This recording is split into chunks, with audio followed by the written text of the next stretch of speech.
The Nexus Prime diplomatic complex existed in that peculiar state of being both the most important and most ridiculous place in the galaxy simultaneously, built from crystallized time itself. Because apparently regular crystal wasn't pretentious enough, the structure floated serenely above the diplomatic moon of Harmonica 7, where the air was artificially perfumed with the scent of universal understanding and mutual respect, which, for the record, smelled suspiciously like vanilla and corporate desperation. Every year, the Galactic Diplomatic Corps hosted what they modestly called the most significant cultural exchange event in known space, though everyone else referred to it as that fancy dinner where aliens pretend to like each other's food. The invitation list read like a who's who of galactic society: the ethereal collective's floating philosophers, the crystalline empire's living gemstone nobility, and the ever-punctual Chronarch syndicate, who arrived precisely when they meant to, which was usually 3 temporal paradoxes ago. The dress code for this illustrious gathering was naturally formal protective attire befitting one's species and cultural heritage, a phrase so delightfully vague that it had spawned entire academic departments dedicated to its interpretation. The Zephyrian delegates wore robes woven from solidified wind currents. The metallic brotherhood came sheathed in their ancestral armor, forged from the cores of dead stars. The aquatic tidal lords arrived in pressure suits filled with ceremonial brine from their homeworld's sacred seas. And then there was Earth's invitation. The bureaucratic labyrinth that was the Terran colonial administration operated on a principle best described as organized chaos, with a filing system designed by sadists.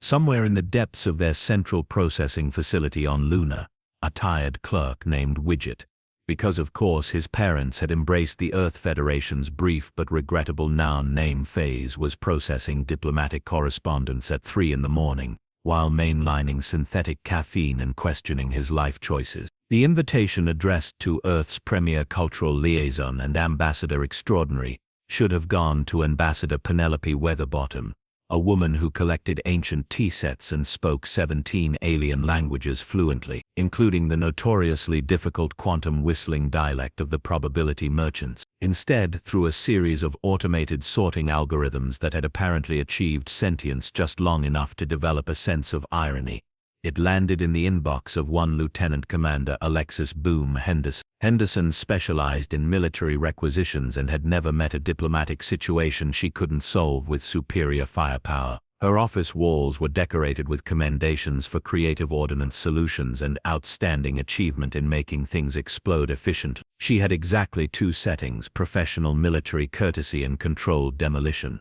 The concept of cultural sensitivity ranked somewhere below alien poetry appreciation on her list of useful skills. When the ornate invitation materialized on her desk via quantum entanglement because regular mail was for peasants, Henderson examined it with the same methodical precision she applied to reading weapons specifications. The crystalline scroll shimmered with self-importance, its text shifting between languages as her universal translator struggled to keep up with the overwrought diplomatic jargon. Formal protective attire befitting one's species and cultural heritage, she read aloud, nodding approvingly. Finally, a diplomatic event that made sense. Clearly this was some sort of military briefing disguised as a social gathering, probably a tactical assessment of alien defensive capabilities under the guise of cultural exchange. Sneaky, but she could appreciate the strategic thinking. Her eyes gleamed with professional interest as she continued reading. Assessment of technological capabilities through cultural demonstration, obviously code for show us your best equipment. The phrase mutual understanding through shared experience was clearly military speak for joint training exercise, and harmonious integration of diverse methodologies. That was definitely combined arms tactics dressed up in diplomatic doubles. Henderson cracked her knuckles and grinned. This was going to be interesting. She'd been complaining for months that the brass never let her show off the new Mark 7 Devastator combat suit during official function. Something about excessive property damage and traumatizing civilian populations. But if they wanted a demonstration of human military heritage and technological prowess, well, she was exactly the right person for the job. The next morning found her in Hangar Bay 7, lovingly inspecting her pride and joy, a 12-foot-tall anthropomorphic instrument of controlled mayhem that the military-industrial complex had cheerfully designated as Battlefield Asset Management Platform. Models. Henderson called it Duchess because it was elegant, deadly, and demanded respect. The Duchess was painted in Earth Federation navy blue with gold trim, because Henderson believed that if you were going to intimidate alien species, you might as well look good doing it. Twin shoulder-mounted plasma cannons flanked a heads-up display that could target 17 different types of hostiles simultaneously. The suit's arms ended in manipulator claws capable of crushing titanium or delicately handling a paper cup, depending on the situation's requirement. As Henderson ran through her pre-mission checklist, she felt that familiar flutter of anticipation. Finally, a chance to show these aliens what human engineering could accomplish when properly motivated by the possibility of everything going spectacularly wrong. She sealed the helmet with a satisfying hiss of pressurized air and powered up the Duchess's systems. Status lights flickered to life across her peripheral vision. Weapons hot, defensive systems online, diplomatic incident probability at an all-time high. Time to represent humanity, she murmured, stomping toward the hangar exit with the ground-shaking confidence of someone who had never met a problem that couldn't be solved with the appropriate application of high-energy physics. The Nexus Prime diplomatic complex had hosted many memorable arrivals over its 3-century history. There was the incident with the Gaseous Collective's ambassador who had accidentally achieved critical mass during the welcoming ceremony. The unfortunate affair involving the hive mind delegation arriving as 17 separate entities who promptly got into an argument with themselves about seating arrangements. Even the legendary evening when the probability pirates had simultaneously arrived, not arrived and arrived but in a different dimension entirely. None of these events, however, had prepared the assembled dignitaries for the thunderous crash that shook the crystallized time foundations of the complex at exactly 7:47 p.m. Standard Galactic Time. The elegant reception hall, a masterpiece of architectural impossibility where gravity worked its 3 directions simultaneously, and the walls were transparent to both light and good intentions, suddenly resonated with a sound that could only be described as mechanized fury with a side of rocket propulsion. Henderson's entrance through the main ceremonial airlock was less arrival and more controlled military insertion. The Duchess's thrusters fired in precise bursts,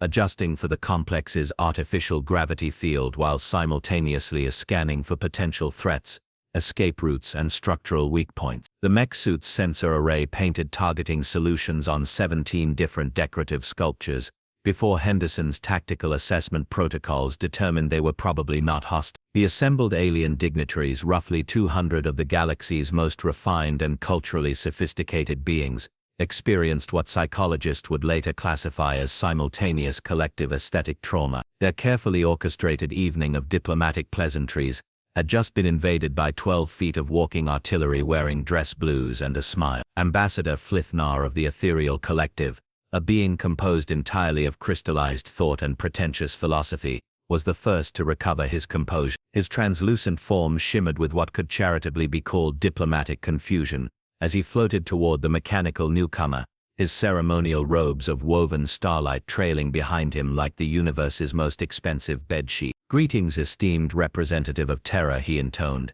his voice carrying the musical quality of wind chimes having an existential crisis. "We welcome you to this gathering of minds and cultures in the spirit of Henderson's threat assessment systems immediately flagged the approaching alien as unknown entity, potentially incorporeal. Recommend caution." Her training kicked in with military precision. When confronted with an unknown alien species, establish communication protocols, assess technological capabilities, and maintain tactical awareness. "Acknowledged. Alien contact." Henderson's voice boomed through the Duchess's external speakers, carrying all the diplomatic subtlety of a ballistic missile. "Lieutenant Commander Henderson, Earth Federation Navy, reporting as ordered. I'm here for the strategic assessment brief." The mechanical head of her suit swiveled with servo-assisted precision, scanning the crowd of elaborately dressed beings. Her HUD helpfully tagged each alien species with threat assessments. Minimal physical threat, possible psychic capabilities, for the floating philosopher. Crystalline structure vulnerable to sonic weapons for the gem beings and unknown temporal properties. Exercise extreme caution for the time-manipulating delegate. Ambassador Quex, then of the Harmonic Resonance Collective, a being who looked like a cross between a musical instrument and a disco ball, chimed in with a sound like nervous laughter played on a xylophone. Perhaps there has been some misunderstanding. This is a cultural exchange dinner, not a military. Henderson's sensors detected the metallic resonance of Quexten's voice and immediately classified it as possible sonic weapon. Recommend defensive posture. The Duchess's defensive systems activated with a whir of machinery, deploying energy shields and rotating the shoulder-mounted plasma cannons toward the source of the threat. Sonic weapons detected, Henderson announced helpfully. Deploying countermeasures. Please maintain safe distance from potential combat zone. The gathered diplomats experienced what could only be described as the social equivalent of a collective myocardial infarction. Minister Glebdex of the Crystalline Empire, a living amethyst wearing what appeared to be a tuxedo made of compressed light, made a sound like wind chimes falling downstairs, which his species considered the height of refined panic. By the eternal prisms, he whispered, his crystalline form refracting Henderson's targeting lasers into a dazzling light show across the ceiling. She's armed for planetary siege warfare. Meanwhile, Henderson was conducting her own assessment of the situation with typical military efficiency. The venue was clearly designed for defensive purposes. Multiple levels provided excellent sightlines. The transparent walls offered full situational awareness, and the floating architecture would make conventional ground assault nearly impossible. The alien delegates were obviously advanced scouts, each representing different technological capabilities and strategic assets. Impressive facilities, she commented approvingly, her mech's head nodding with hydraulic precision. Excellent tactical position. I can see why Command chose this location for the briefing. Grand Vizier Nextar of the Aquatic Dominion, currently wearing a pressure suit filled with ceremonial brine and looking like a formal penguin that had achieved sentience, attempted to salvage the situation through traditional diplomatic channels, panic disguised as gracious hospitality. Perhaps our distinguished Earth representative would care for some refreshment, he gurgled hopefully. We have prepared a selection of the finest delicacies from across the galaxy, each prepared according to the most refined cultural traditions. Henderson's suit detected the approach of several floating serving drones carrying trays of what her chemical analyzers immediately flagged as unknown organic compounds, possible biological warfare agents. The Duchess's defensive protocols engaged automatically, targeting systems locking onto the approaching threats. Warning: unidentified chemical agents detected, Henderson announced, her voice carrying the calm authority of someone trained to face extinction-level events before lunch. Recommend immediate hazmat protocols, maintaining defensive perimeter. The serving drones, faced with enough firepower to sterilize a small moon, did what any sensible artificial intelligence would do when confronted with imminent vaporization. They retreated to a safe distance and sent automated distress signals to their insurance providers. Ambassador Flithnar, drawing upon 3 centuries of diplomatic experience and 2 graduate degrees in interspecies crisis management, made an executive decision that would later be studied in diplomatic academies as either brilliant improvisation or spectacular capitulation. Of course, he said, his crystalline form shimmering with what might have been resignation or enlightenment. Please, make yourself comfortable. Perhaps you would prefer to maintain your current defensive posture while we proceed with the evening's activities. Henderson nodded approvingly. Finally, someone who understood proper military protocol, acknowledged, maintaining readiness condition, proceeding with mission parameters. As she stomped deeper into the reception hall, her mechanical footsteps leaving small craters in the polished crystalline floor. 200 of the galaxy's most refined beings shared a single unified thought.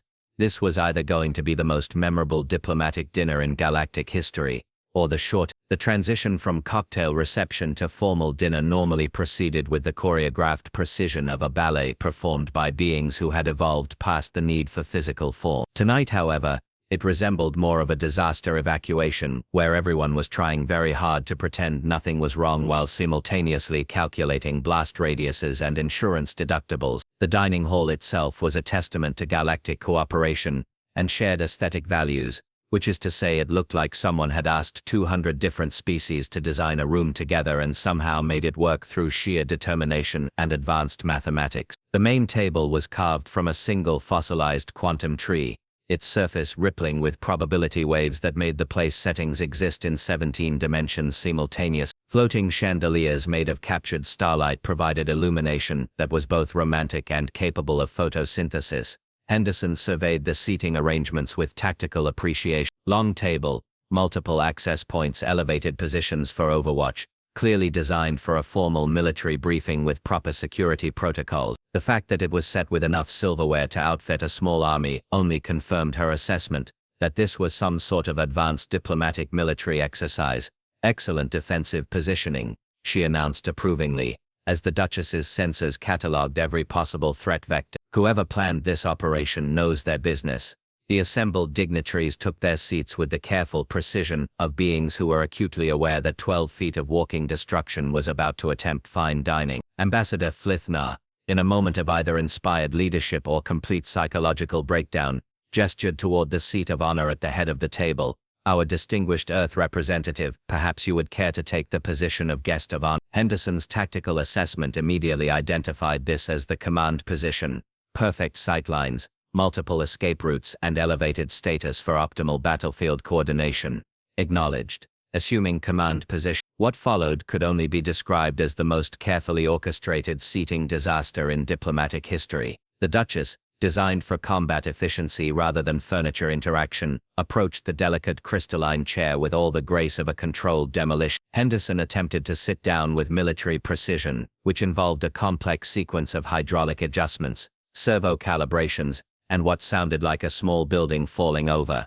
The chair, crafted from crystallized time itself, and worth approximately the gross domestic product of a medium-sized star system, responded to the Duchess's weight by existing in several different temporal states simultaneously, before settling into what physicists would later classify as aggressively broken.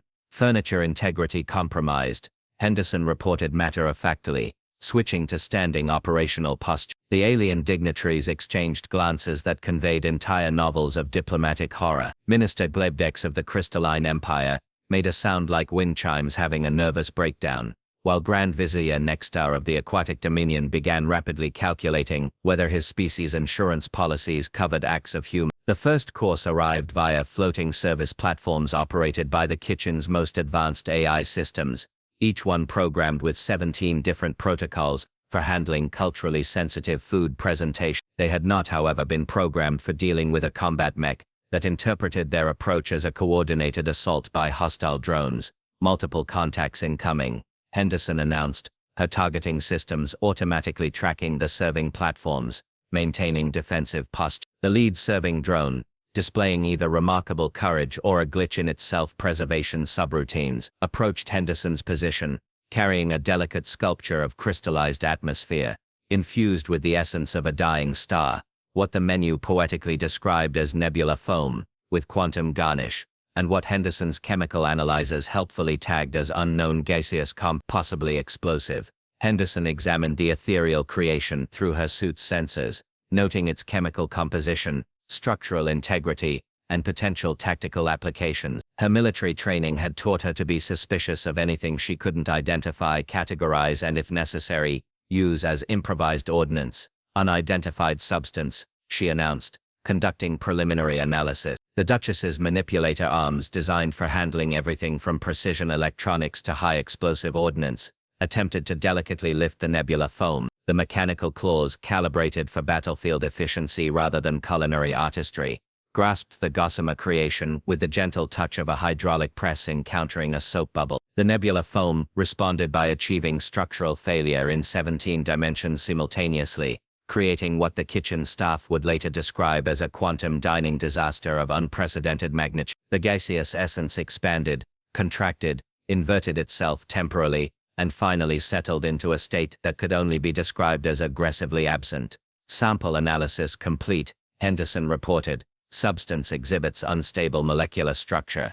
Recommend alternative food sources. Ambassador Flithnar, drawing upon reserves of diplomatic composure that he didn't know he possessed, gestured toward the serving staff, perhaps something more structurally stable. The second course featured what the Harmonic Resonance Collective proudly called their symphony of crystallized music, actual musical notes that had been condensed into edible form through advanced harmonic engineering. The dish hummed with barely contained melody, each crystal fragment containing a perfect note that released its musical essence when properly consumed. Henderson's audio sensors immediately detected the harmonic frequencies and classified them as possible sonic weapons. Low intensity. The Duchess's countermeasure systems activated, generating a protective white noise field that effectively turned the symphony of crystallized music into what could charitably be called elevator music in a blender. The musical crystals, faced with aggressive acoustic interference, responded by achieving harmonic resonance with the dining room's crystal structure. The resulting feedback loop created a sound that was simultaneously a perfect C-sharp,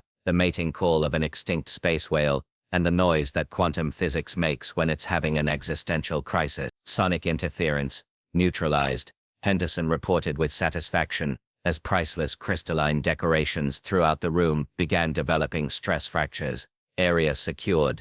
By the third course, the alien dignitaries had developed what psychologists would later term adaptive resignation syndrome, a state of mind where beings accepted that reality had fundamentally changed, and the best they could do was observe the chaos with professional interest, while quietly updating their insurance policies. The Chronarch syndicates represent a being who existed in 17 different time streams simultaneously, and was therefore uniquely qualified to appreciate disasters from multiple temporal perspectives, leaned toward his neighbor and whispered, "In 14 of my concurrent timeline." This ends with the diplomatic complex being declared a total loss. In the other 3, it becomes a tourist attraction.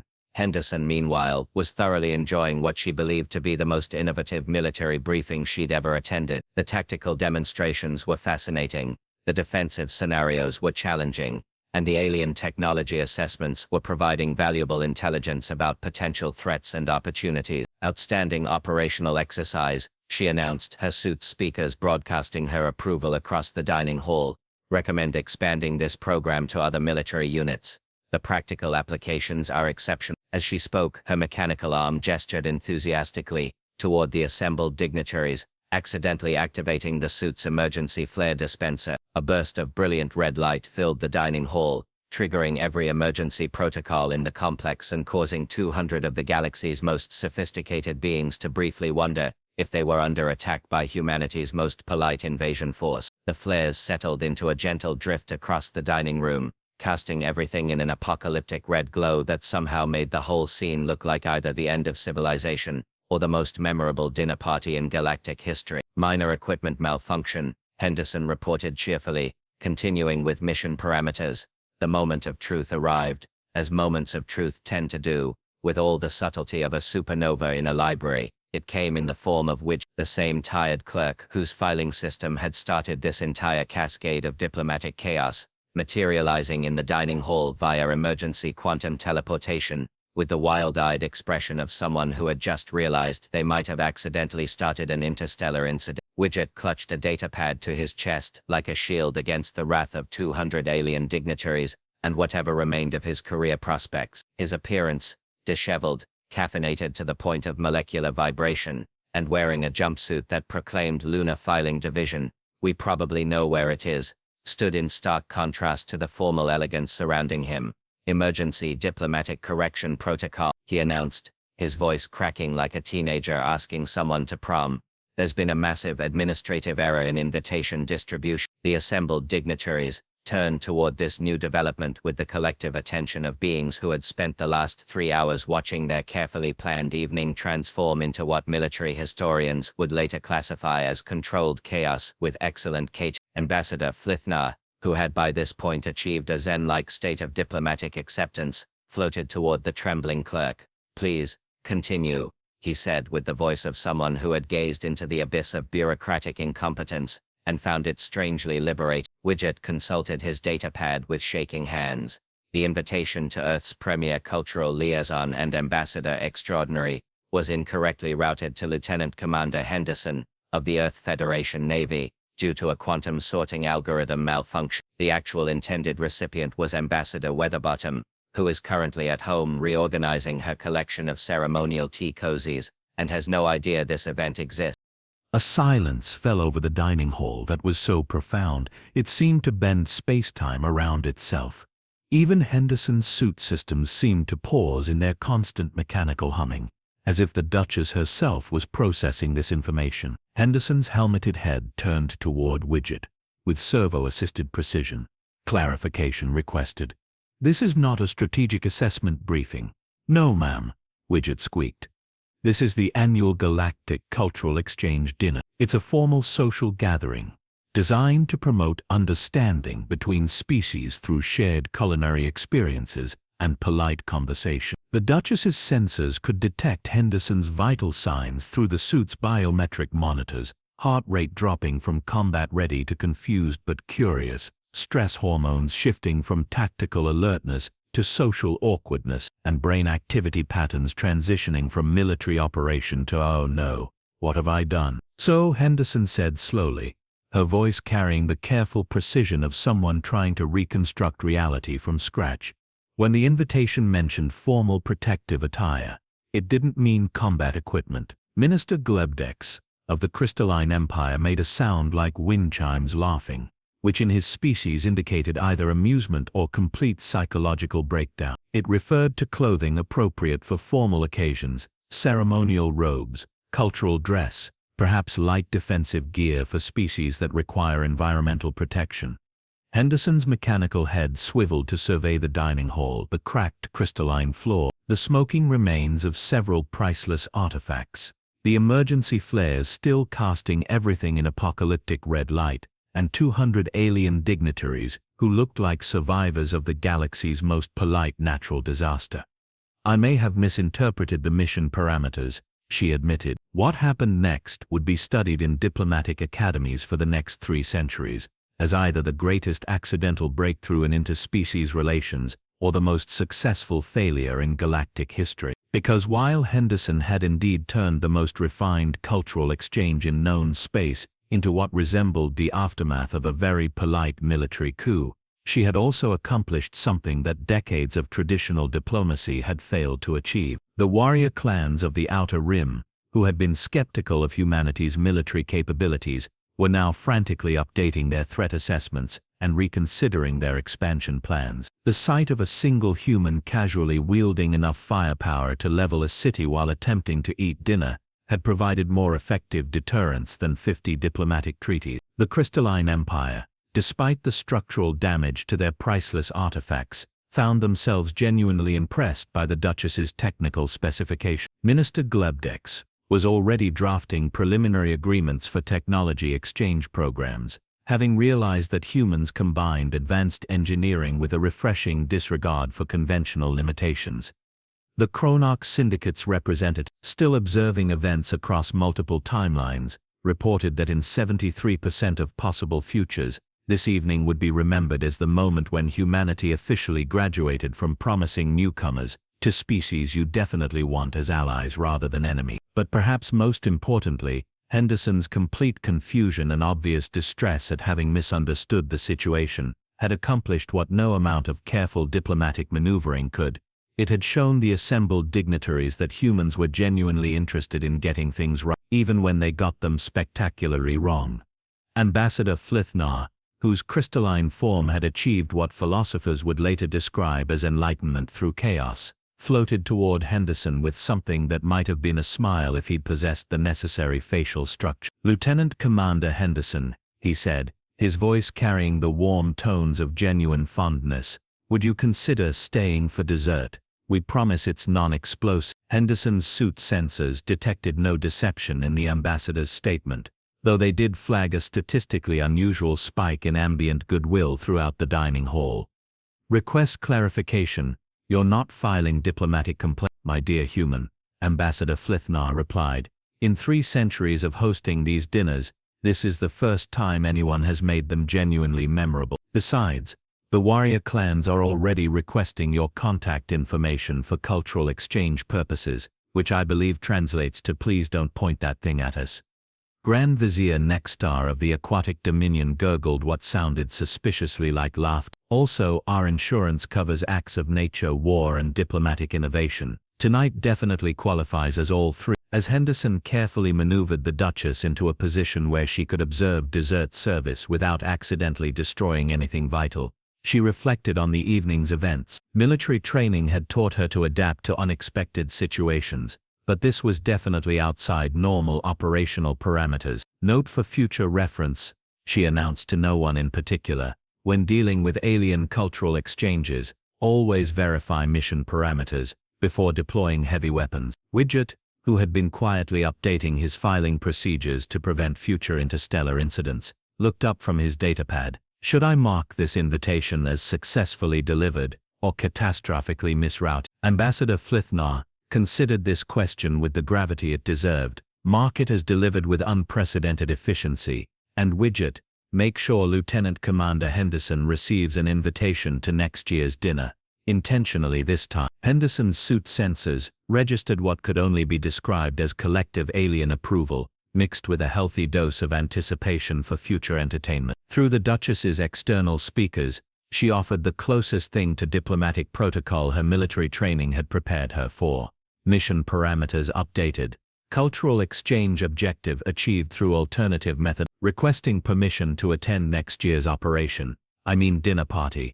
As the evening wound down with desserts that managed to remain structurally intact and conversation that ranged from technical specifications to human dietary requirements, the assembled dignitaries shared a new understanding. The galaxy was definitely more interesting with humans in it, even if they occasionally showed up to formal dinners dressed for planetary siege warfare. And somewhere in the lunar filing division, Widget made a note in his procedural manual: when in doubt, check twice. When dealing with humans, check 17 times and keep emergency diplomatic protocols on standby. The Nexus Prime diplomatic complex would eventually recover from its encounter with human cultural interpretation, though the crystalline floor would forever bear the subtle impressions of mechanical footprints, a reminder that sometimes the most successful diplomatic missions are the ones that nobody planned.